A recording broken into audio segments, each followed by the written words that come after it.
எத்தனை நாள் தான் இவங்க வந்து மக்களை ஏமாத்திட்டு இருப்பாங்க, ஹிந்தி திணிப்பு அப்படின்னு. ஏழை மாணவர்கள் இந்த ஹிந்தி கற்றுக்க கூடாதுன்றதுல எதுக்கு இந்த திமுக அரசு இவ்வளவு முனைப்பு காட்டுது? வட மாநிலங்களில் இருக்கிற எம்பிக்களுக்கு திருப்பரங்குன்றம் தெரியுமா? இது வரைக்கும் உலகத்திலேயே இல்லாத ஒரு ஆறுதல் கூட்டம். செத்த வீட்டுக்கு போய் பராமரிச்சுட்டு வருவாங்களா? செத்த வீட்டில இருந்து மக்களை கூட்டிட்டு வந்து. ரிப்போர்ட்ஸ் நவ் நேயர்களுக்கு வணக்கம். இன்று நம்மோடு இணைந்திருக்கும் சிறப்பு விருந்தினர் பாஜகவின் மாநில செயலாளர் திருமதி கவிதா அவர்கள். வணக்கம். வணக்கம். காந்தியடிகள் 100 நாள் வேலை திட்டம் அப்படின்றத வந்து பாஜக ஹிந்தி பேர்ல மறுபடியும் மாத்திருக்காங்க. யார் வாயிலையும் நுழையாத மாதிரி ஒரு பேர், விக்ஷித் பாரத் ரோஜ்கர் மற்றும் அஜிஜீவிகா மிஷன் அப்படின்ட்டு மாத்திருக்காங்க. இதற்கு காரணம் அவங்களுக்கு காந்தியடிகள் மேல இருக்க வன்மம் தான். பாஜக என்னைக்குமே காந்தியை வந்து அக்செப்ட் பண்ணது கிடையாது, அந்த வன்மத்தை தான் வெளிப்படுத்துறாங்க. அப்படிலாம் எதுவுமே இல்லையே.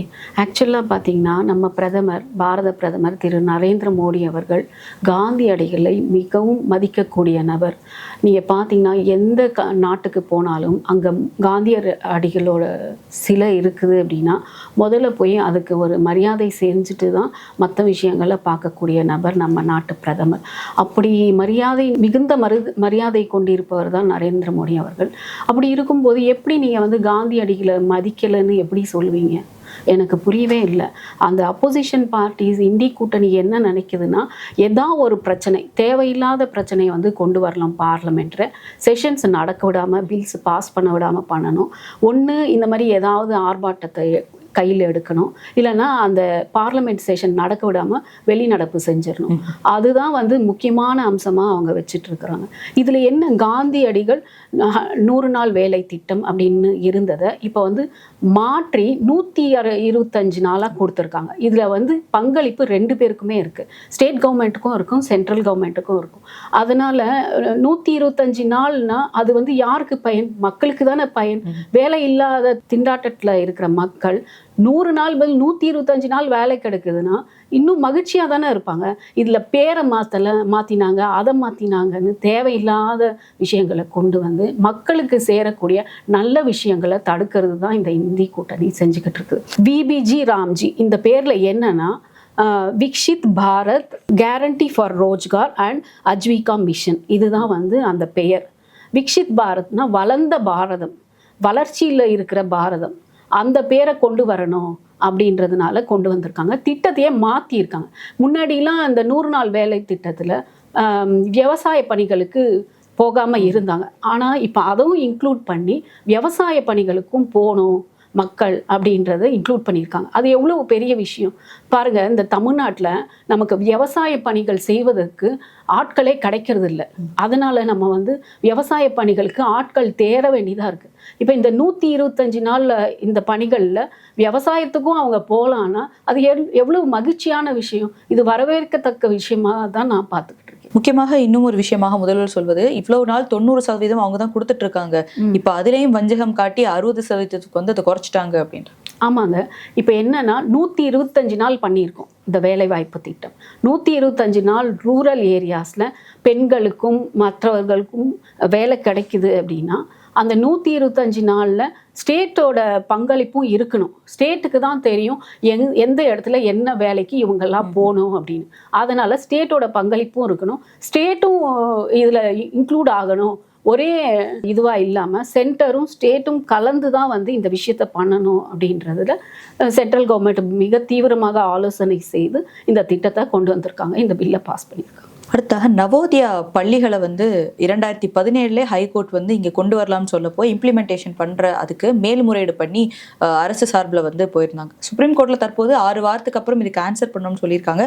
திமுக தரப்பில் முக்கியமாக அவங்க இதை எதிர்க்கிறதுக்காக வைக்கிற விஷயம், எங்களுக்கு தமிழகத்தில் கட்டாய தமிழ் அப்படின்றது கல்வியில் வந்து இருக்கணும், ஆனால் நவோதயா பள்ளிகள் வந்தால் கட்டாய தமிழ் இருக்காது, ஆனால் கட்டாய ஹிந்தி திணிப்பு இருக்கும் அப்படின்ட்டு. எத்தனை நாள் தான் இவங்க வந்து மக்களை ஏமாத்திட்டு இருப்பாங்க, ஹிந்தி திணிப்பு அப்படின்னு. அப்படின்னு. இனிமே வந்து ஏமாற்ற முடியாது. ஏன்னா ஆன்லைன் கோர்சஸ் வந்துட்டு இருக்குது. நீங்கள் சொல்லி தந்தாலும் சொல்லி தரலனாலும் மக்களுக்கு அந்த விழிப்புணர்வு வந்துருச்சு. இருமொழி கொள்கையை தான் வந்து இவங்க பின்பற்றணும். ஒன்று தமிழ் அண்ட் இங்கிலீஷ் அப்படின்னு மட்டும்தான் இருந்தாங்க. ஆனால் 3வது நேஷ்னல் லாங்குவேஜ் ஹிந்தி படிக்கிறதுல இவங்களுக்கு என்ன பிரச்சனை? ஆந்திராவில் படிக்கிறாங்க, கேரளாவில் படிக்கிறாங்க, கர்நாடகாவில் படிக்கிறாங்க.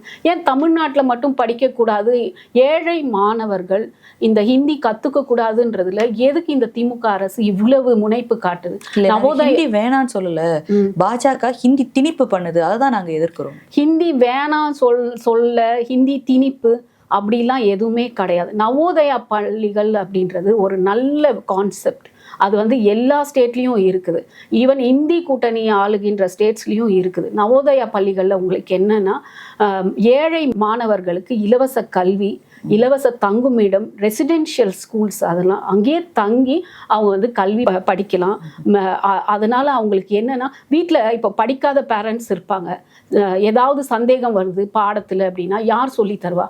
ஆனால் நவோதயா பள்ளிகளில் உங்களுக்கு டீச்சர் அவைலபிலிட்டி இருக்கும். ஏன்னா ரெசிடென்ஷியல் ஸ்கூலுன்றதுனால. அப்போ ரூரல் ஏரியாவிலேருந்து போகிற பசங்க அந்த என்ட்ரன்ஸ் எக்ஸாம் எழுதிட்டு தான் செலக்ட் ஆகி தான் அதில் அந்த ஸ்கூலில் வந்து அட்மிஷன் கிடைக்கும். ஒரு நல்ல அறிவாளியான குழந்தைக்கு கிடைக்கிற ஒரு நல்ல விஷயத்தை இவங்க ஏன் தடுக்கிறாங்க? அங்கேயும் வந்து நீங்கள் மும்மொழி கொள்கையை ஈடுபடுத்தலாம் அப்படின்னு தான் சுப்ரீம் கோர்ட் சொல்லியிருக்குது. அதுவும் இல்லாமல் சுப்ரீம் கோர்ட் என்ன வந்து ஒரு கொட்டு போட்டிருக்குன்னா தமிழ்நாட்டு கவர்மெண்ட்டுக்கு, உங்களோட பாலிடிக்ஸில் மாணவர்களோட எதிர்காலத்தை நீங்கள் வந்து சீரழிக்காதீங்க, நவோதயா பள்ளிகளை நீங்கள் கொண்டு வரணும் தமிழ்நாட்டுக்குள்ளே, நீங்கள் உடனடியாக இதுக்கு வந்து பதில் சொல்லணும் அப்படின்னு சொல்லியிருக்கு. இன்னுமாக அவங்க சொல்கிறது, நாங்கள் வந்து குழந்தைங்க நிறைய படிக்கணும், வேறு இது படிக்கிறதுல எங்களுக்கு எந்த இதுவும் இல்லை. ஆனால் இங்கே என்ன பண்ணுறாங்க அப்படின்னா, எலெக்ஷனுக்கு வந்து வடமாநில இருக்கவங்களுக்கு இங்கே எஸ்ஐஆர் மூலமாக வாக்களிக்க ஒரு இது கொடுக்குறது, அது மாதிரி அவங்க லாங்குவேஜ் நாங்கள் படிக்கணும் அப்படின்னு திணிக்கிறது. பாரத பிரதமர் எல்லா இடத்துலையும் போய் ஹிந்தி தமிழை வந்து போற்றி சொல்கிறாருல, அப்போ ஏன் தமிழை வந்து கற்றுக்கிறதுக்கு அந்த இடத்துலலாம் இது பண்ணக்கூடாது? ஆனால் அதே நேரத்தில் ஹிந்தியை கற்றுக்கணும்னு சொல்லிட்டு அதை நேஷனல் லாங்குவேஜ் மாதிரி இங்கே வந்து ஒரு ப்ரொபகண்டா செட் பண்ணுறாங்க இல்லையா?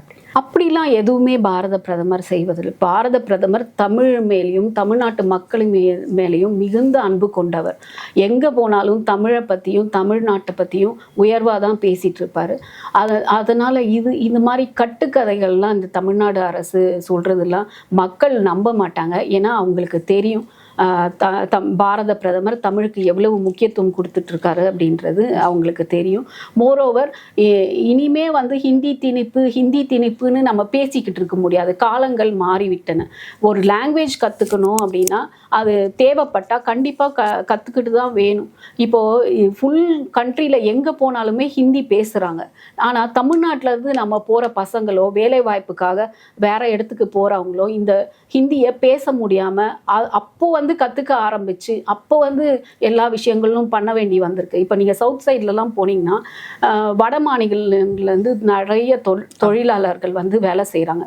அவங்களுக்கு தமிழ் கொஞ்சம் கொஞ்சமாக தான் கற்றுக்க முடியும். ஆனால் வந்த உடனே அவங்க வந்து தமிழை பேச முடியாது. அதனால் நம்ம மக்கள் வியாபாரிகள், சின்ன சின்ன வியாபாரிகள்லாம் அவங்க வந்து கொஞ்சம் ஹிந்தி கற்றுக்கிட்டு 1 கிலோ தக்காளி எவ்வளவு, 1 கிலோ வெங்காயம் எவ்வளவு அப்படின்றது போர்டுலேயே எழுதி மாட்டி விட்டுறாங்க. இவ்வளவு தான் ப்ரைஸ்ன்னு ஹிந்தியில் எழுதி மாட்டி விடுறாங்க. ஸோ இனிமே வந்து ஒரு 40களில் 60களில் இருந்த மாதிரி ஹிந்தி திணிப்பு போராட்டம் அப்படின்றதுலாம் பேசுனா இந்த காலத்து மக்கள், ஜென்சி மக்கள் வந்து ஏற்றுக்க மாட்டாங்க அப்படின்றது தான் நான். மோடி அவர்கள் தமிழை எந்த அளவுக்கு அவருக்கு அது மேலே விருப்பம் இருக்கும் அப்படின்றதையும், என்னால் தமிழ் பேச முடியலையே, எனக்கு தமிழ் தெரியலையே அப்படின்ட்டு எனக்கு வருத்தமாக இருக்குது, கண்டிப்பாக எல்லாரும் தமிழ் படிக்கணும் அப்படின்றத வாய்மொழியாக பல இடத்துல சொல்றாரு. ஆனா பிராக்டிக்கல் ஸ்டூடெண்ட்ஸோட எஜுகேஷன் வரும்போது தமிழே வந்து ஒரு ஆப்ஷனல் லாங்குவேஜா ஒரு தேர்ட் லாங்குவேஜ்ல ஏன் தமிழுக்கு அந்த மாதிரி ஒரு முக்கியத்துவம் கொடுக்க மாட்டாங்க? அதே மாதிரி சான்ஸ்கிரிட்டுக்காக இவ்வளவு ஃபண்ட் ஒதுக்குறாங்க, ஆனா தமிழ்னு பார்க்கும்போது கம்மியான ஃபண்ட் தானே ஒதுக்குறாங்கன்ற கேள்வி எல்லாம் சரியாக தானே? அப்படிலாம் நீங்க சொல்லிட முடியாது. சான்ஸ்கிரிட்டுக்காக ஒதுக்குறாங்க, தமிழுக்கு ஒதுக்கல அப்படின்லாம் நீங்க சொல்லிட முடியாது. ஏன்னா தமிழுக்கும் ஃபண்டுகள் அதர் ரீஜனல் லாங்குவேஜஸ்க்கு கொடுக்குற இம்பார்ட்டன்ஸை விட தமிழுக்கும் நிறைய கொடுத்துருக்காங்க. அதனால நீங்க நீங்கள் வந்து தமிழுக்கு ஒதுக்கல, ஹிந்திக்கு ஒதுக்கியிருக்காங்க, இல்லைன்னா சான்ஸ்கிரிட்டுக்கு ஒதுக்கியிருக்காங்க அப்படின்லாம் பேசவே முடியாது. சான்ஸ்கிரிட் வந்து கம்ப்ளீட்லி டிஃப்ரெண்ட் லாங்குவேஜ். அது வந்து நீங்கள் படித்து தான் ஆகணுன்ற எந்த கட்டாயமும் நமக்கு இங்கே இல்லை, புரியுதுங்களா? அதனால் ஹிந்தி திணிப்புன்றத பேசுகிறத நிறுத்திட்டு நவோதயா ஸ்கூல்ஸை கொண்டு வந்து மக்களுக்கு நல்லது செய்ய வழியை பார்க்கணும். தமிழக அரசு இந்த ரேஷன் கொடுக்கும்போது பெண்களுக்கான அந்த சானிட்டரி நாப்கின்ஸ் வந்து அது கூட கொடுக்கணும் அப்படின்ற ஆர்டர் வந்து வந்திருந்தது. ஆனால் ஒரு வருடத்துக்கு மேலே ஆயும் இன்னும் வந்து தமிழக அரசு ரேஷன் ஷாப்ஸ்ல எல்லாம் அதை இம்ப்ளிமெண்ட் பண்ணலை அப்படின்ற ஒரு விஷயம் இப்போ நடைமுறையில் இருக்கு. ஆமாம், சுப்ரீம் கோர்ட் ஆர்டர்ஸ் 2023ல் ரைட் டு லைஃப் ஆர்டிகல் 21 மூலமாக வந்து ஆர்டர் கொடுத்துருக்கு. எல்லா ஸ்டேட்ஸ்லேயும் ரேஷன் பொருட்களோட சானிட்டரி நாப்கின்ஸு கூட கொடுக்கணும். ஏன்னா பெண்களுக்கு பாதுகாப்பான உடல் ஆரோக்கியத்துக்கான விஷயம் அது. அதனால் சானிட்டரி நாப்கின்ஸு கண்டிப்பாக வந்து டிஸ்ட்ரிபியூட் பண்ணணும்னு ஆர்டர் கொடுத்துருச்சு. ஆனால் தமிழ்நாடு கவர்மெண்ட் அதை இன்னும் இம்ப்ளிமெண்ட் பண்ணலை. ஏன் பண்ணலை? அதை வந்து ஒரு பிஐஎல்லாக ஒரு அட்வொகேட்டு வந்து கொண்டு போனார் மெட்ராஸ் ஹைகோர்ட்டுக்கு. அப்போ வந்து கேட்குறாங்க, ஏன் வந்து நீங்கள் இந்த ஆர்டரை வந்து பில்லை வந்து பாஸ் பண்ணலை? அப்போ இவங்க வந்து ஆன்சர் பண்ணுறாங்க, தமிழ்நாடு கவர்மெண்ட் சொல்லுது, நாங்கள் 4000 கோடி செலவாகும், அதனால் அந்த செலவுக்கு வந்து இப்போது எங்கள்கிட்ட அவ்வளவு பணம் இல்லை, அதனால் இம்ப்ளிமெண்ட் பண்ணலை அப்படின்ற காரணத்தை சொல்கிறாங்க. பட் அது வந்து சரியான விளக்கம் தரலைன்றது தான் கோர்ட்டோட சிந்தனையாக இருக்குது. அதனால் என்ன பண்ணுறாங்க, இன்னொரு 4 வாரத்தில் நீங்கள் இதுக்கான கரெக்டான அறிக்கையை நீங்கள் கொடுக்கணும். இப்போ சானிட்டரி நாப்கின்ஸ் டிஸ்ட்ரிபியூட் பண்ணலைன்னா ரூரல் ஏரியாஸில் ஃபர்ஸ்ட் ஆஃப் ஆல் பெண்களுக்கு ஹெல்த்துன்றது ரொம்ப முக்கியம். இதனால் என்ன ஆகும், அந்த ரூரல் ஏரியாஸில் இருக்கிற பெண்கள் வேறு வழிகளில் மாதவிடாயை கழிக்க வேண்டியதாக இருக்கும். அந்த டைமில் வந்து ஒரு ஒர்க்கிங் உமன், ஒரு வேஜஸ் கூலி தொழிலாளி பெண் வந்து அந்த 3 நாட்கள் வேலைக்கு போகாத நிலைமை ஏற்படுது. அது மட்டும் இல்லை, ஸ்கூலுக்கு பெண்கள் போகிறதுக்கும் ஒரு சங்கடமான சுச்சுவேஷனாக இருக்குது. இதையெல்லாம் தவிர்க்கணும் அப்படின்னு தான் ரேஷன் கடைகளில் கொடுக்கணும் அப்படின்னு இவங்க என்ன சொல்கிறாங்க, நாங்கள் ஸ்கூல்ஸில் டிஸ்ட்ரிபியூட் பண்ணுறோம் அது இதுன்னு காரணங்கள் சொல்லியிருக்காங்க. பட் அந்த மாதிரி நடைமுறையில் இல்லை. ரேஷன் கடையில் கொடுத்தாங்கன்னா அவங்களுக்கு ஒரு கணக்கு இருக்கும், இந்த இது ஃபேமிலிக்கு இத்தனை போய் சேர்ந்துருக்கு அப்படின்ற ஒரு கணக்கு இருக்கும். அதனால் கரெக்டாக சுகாதாரமாக பார்த்தோன்னா பெண்களுக்கு இது ஒரு நல்ல விஷயம். அப்பான்ற சொல்கிற முதல்வர் இந்த விஷயத்தை உடனடியாக செயல்படுத்தணும் அப்படின்றது தான் என்னோட கோரிக்கை. இது திமுக ஆட்சியில் மட்டும்தான் பண்ணலையா, இல்லை அதிமுகவில் இந்த விஷயங்கள் பண்ணிட்டு இருந்தாங்களா? இது இப்போதான் 2023ல தான் ரைட் டு லைஃப்ன்றது சுப்ரீம் கோர்ட் ஆர்டர்ஸ் கொடுத்துருக்கு எல்லா ஸ்டேட்டுக்கும். ஆர்டிகல் 21 பிரகாரம் எல்லா ஸ்டேட்ஸ்லையுமே ரேஷன் கடையில் சானிட்டரி நாப் எப்படி அரிசி பருப்பு சர்க்கரை அதெல்லாம் கொடுக்குறாங்களோ ரேஷன் கடையில், அதே மாதிரி சானிட்டரி நாப்கின்ஸும் டிஸ்ட்ரிபியூட் பண்ணணும். அதனால் உமன்ஸ் ஹெல்த் வந்து இம்ப்ரூவ் ஆகும். அதனால் ஒரு ஹெல்தியான சில்ட்ரன் வந்து நமக்கு கிடைக்கும், நம்ம நாட்டுக்கு கிடைக்கும். ஹைஜீனிக்காக இருப்பாங்க. ரூரல் ஏரியாஸில் மாதவிடாய் கழிக்கும் பெண்கள் வந்து ஹைஜீனாக க்ளீனாக இருப்பாங்க. அப்படின்றதுனால தான் இதை கொண்டு வந்தது. ஸோ இப்போ 2023ல தான் இந்த ஆர்டர்ஸ் பாஸ் பண்ணது. அதை வந்து இந்த திமுக அரசு இம்ப்ளிமெண்ட் பண்ணவே இல்லை. அந்த மாதிரி ஒரு ஆர்டர் வந்திருக்குதா அப்படின்னு கவர்மெண்ட்டுக்கு தெரியவே இல்லை. அதுதான் மெயின் விஷயம். அதுக்கப்புறம் ஒரு பப்ளிக் இன்ட்ரெஸ்ட் லிட்டிகேஷனாக கொண்டு போனதுக்கப்புறம் தான் அவங்க வந்து அதை வந்து செயல்படுத்தணும் அப்படின்னு கோர்ட் 4 வாரத்துக்குள்ள நீங்க ஆன்சர் பண்ணணும் அப்படின்னு சொல்லியிருக்கு. திருப்பரங்குன்றம் வழக்கு வந்து இன்னும் முடியல, தொடர்ந்து போயிட்டு இருக்குது. அதுல முக்கியமாக பேசு பொருளாக ஆக்குறது அது தீபத்தூண் அப்படின்றதுலதான். அது தீபத்தூண் இல்ல, அது அளவைக்கல், ஒரு சர்வே கல் தான் அப்படின்ற முதல்ல ஒரு அக்யூசேஷன்.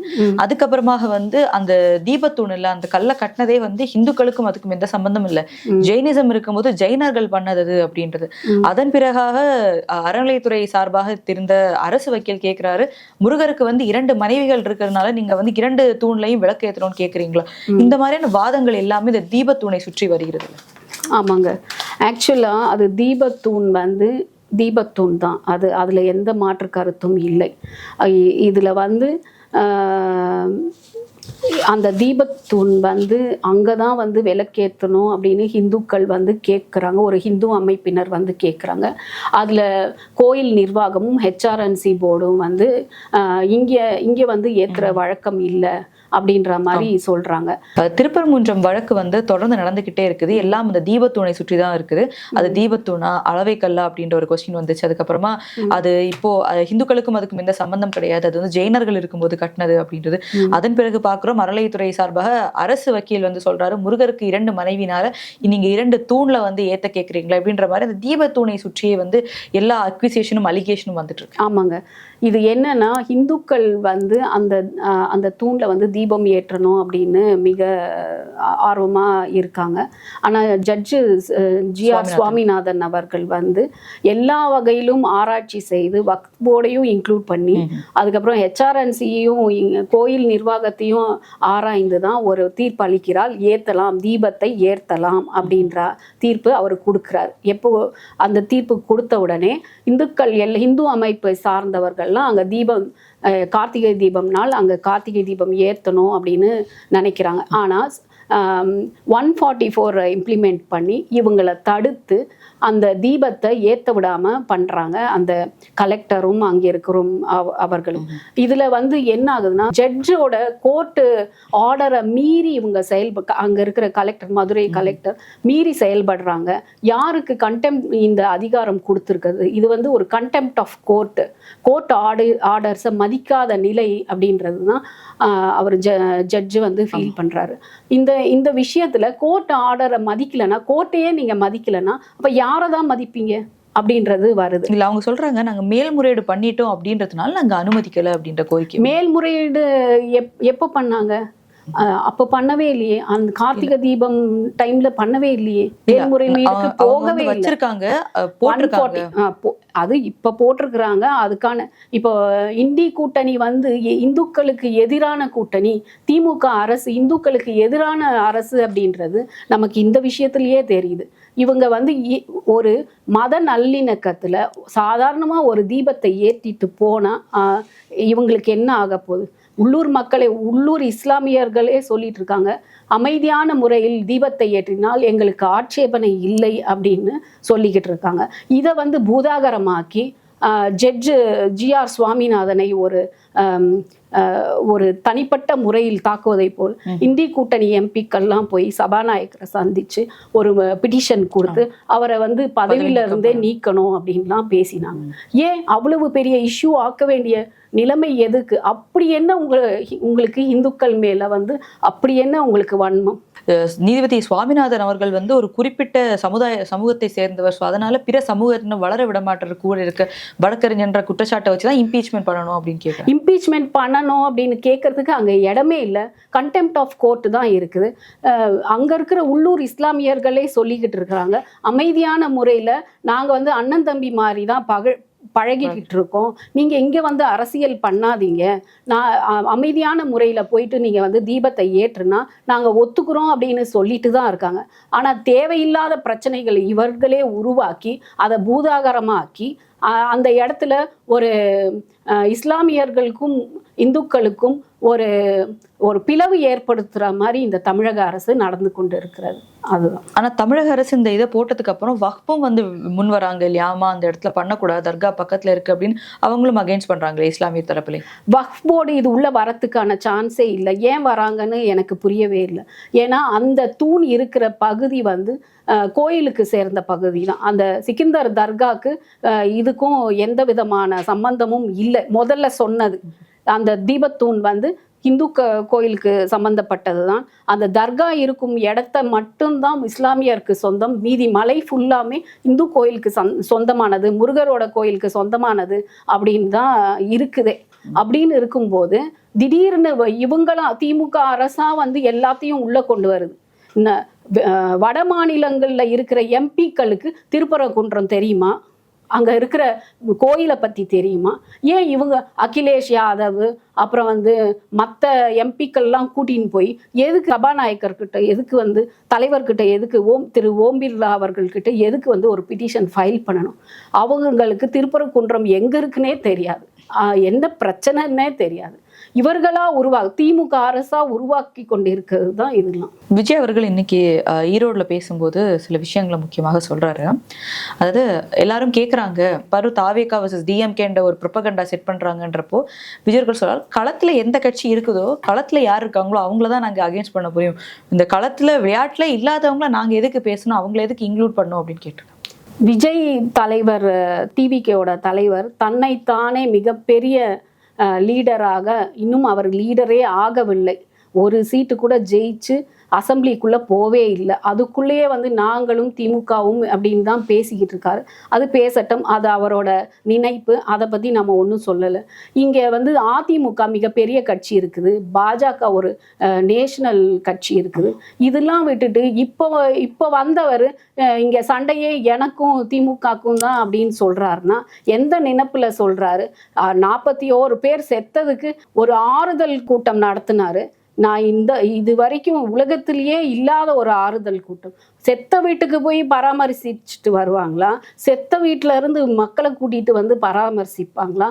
அப்படின்றது இவர் செஞ்ச வேலையை வச்சு தான் நம்ம கற்றுக்க முடியும். அது மட்டும் இல்லாமல் நீங்கள் ஒரு மாநிலத்தில் இப்போ தான் புதுசாக கட்சியை துவங்கி இருக்கீங்க. அப்படி இருக்கும்போது உங்களுடைய நிலைப்பாடு என்ன அப்படின்றது எலெக்ஷனுக்கு அப்புறம் தான் தெரியும். அதுக்கு முன்னாடி நமக்கு தெரியாது. அதனால யார் வேணுமானாலும் நான் தான் தலைவர், எனக்கு தான் எல்லாம் தெரியும் அப்படின்னு சொல்லிக்கலாம். பட் ரியாலிட்டி என்ன அப்படின்றது மக்கள் ஓட்டு போடும்போது தான் தெரியும். ரசிகர்கள் இருக்கலாம், ஆனால் ரசிகர்கள் ஓட்டு வங்கியா மாறுமா அப்படின்றது தான் குவெஸ்சன் மார்க். எங்களோட இணைந்து பல்வேறு கருத்துக்களை பயந்தமைக்கு ரொம்ப நன்றி. தேங்க்யூ.